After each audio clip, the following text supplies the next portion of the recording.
wọlé o ta ni ẹni tí mo ń retí láti nǹkan ló ń bọ̀ yẹn ẹgbẹ́ ọmọ ilé ìfọyín tó ọ̀lẹ́ máa wọlé báwo ni ìjókòó. Ọ̀gá mi ti gbogbo ẹ̀rọ kúlé ìtàn.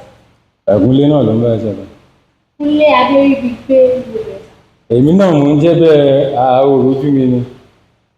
Kúnlé tí mo sọ yìí very young guy ni o. Èmi náà yọ̀ǹgì kí ló yọ̀ǹgì ẹ̀ báwo ó ṣèbájọ́ ń sọ̀rọ̀ lórí Facebook ni.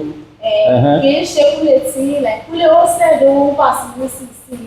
Òun náà mo sọ pé kó máa bọ èmi náà mò ń jẹ́ bẹ́ẹ̀ ṣe mo yẹ sẹ́ndì 15,000. Bàbá ìwọ́lẹ̀ dẹ̀jà rẹ kí ló dé mo ní mo bèrè Kúnlé.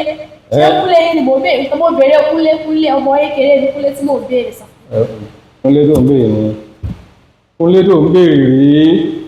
Báyìí máa jẹ́ Kúnlé tí mo bèrè ti dàgbà. Ti dàgbà o ọmọ kékeré náà lè mí o. Mi ò ṣe ìrí tẹ́rí ni mo jọ ẹni tẹ́lẹ̀ dágbé ṣé ẹ̀rí ni ṣé ẹ̀rí. Mo rí o ṣùgbọ́n orí tàbí jẹwé ò tí kò ń bẹ̀.